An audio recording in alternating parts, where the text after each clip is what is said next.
Lunch box ரெசிபினாலே டக்குனு மைண்டில் ஞாபகம் வர ரெசிபியில் ஒன்று தான் இந்த தயிர் சாதமும் பொட்டேட்டோ ஃப்ரை ரெசிபியும். பொட்டேட்டோ ஃப்ரை ரொம்பவே எல்லாருக்குமே பிடிக்கும். அது வந்து ஸ்கூல் கிட்ஸுக்கு ரொம்பவே பிடிச்ச ஒரு ரெசிபி.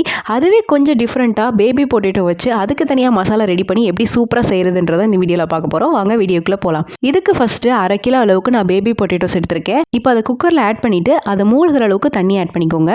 அதுக்கு 1 டீஸ்பூன் அளவுக்கு கல்லுப்பு ஆட் பண்ணிவிட்டு நல்லா ஒரு 2லேருந்து 3 விசிலுக்கு நல்லா வேக வச்சு எடுத்துக்கோங்க. இப்போ வந்து அது தோலெல்லாம் உரிச்சு தனியாக இந்த மாதிரி வச்சுக்கலாம். இப்போ வந்து ஒரு மசாலா ரெடி பண்ணிக்கலாம். அதுக்கு ஒரு பேனில் 1 டேபிள் ஸ்பூன் அளவுக்கு மிளகு, 2 டேபிள் ஸ்பூன் அளவுக்கு உளுந்து, 1 டேபிள் ஸ்பூன் அளவுக்கு சோம்பு, 1/2 டேபிள் ஸ்பூன் அளவுக்கு சீரகம், 5லேருந்து 8 வரமிளகாய் ஆட் பண்ணிக்கலாம். இதெல்லாம் சேர்த்துட்டு நல்லா ட்ரை ரோஸ்ட் பண்ணி எடுத்துருங்க. ஆட் பண்ணியிருக்க இன்க்ரீடியன்ஸ் எல்லாமே பொன்னிறமாக மாறி நல்லா வாசனை வர அளவுக்கு நல்லா ரோஸ்ட் பண்ணி எடுத்துக்கோங்க. அதை நல்லா கம்ப்ளீட்டாக ஆற வச்சுட்டு ஒரு மிக்ஸி ஜாருக்குள்ளே மாற்றிட்டு நல்லா ஃபைன் பவுடரை அரைச்சி எடுத்துக்கோங்க. இப்போ வந்து மசாலா ரெடி ஆயிடுச்சு. இது வந்து நீங்கள் நான்வெஜ்ஜுக்கு ஏதாவது ரோஸ்ட் செய்கிறதா இருந்தாலும் ஓகே, இல்லை வெஜ்ஜில் வந்து ஏதாவது ரோஸ்ட் ஐட்டம் செய்கிறீங்கன்னா இதை யூஸ் பண்ணிக்கலாம். இதை வந்து நீங்கள் 6 மாதம் வரைக்கும் கூட ஸ்டோர் பண்ணிக்கலாம். இப்போ இன்னொரு பேனில் 4 டேபிள் ஸ்பூன் அளவுக்கு எண்ணெய் ஆட் பண்ணிக்கலாம். அதுக்கப்புறம் 1 டீஸ்பூன் அளவுக்கு கடுகு, கொஞ்சமாக கறிவேப்பிலை, இஞ்சி பூண்டு பேஸ்ட் 1 டீஸ்பூன் அளவுக்கு ஆட் பண்ணிக்கோங்க.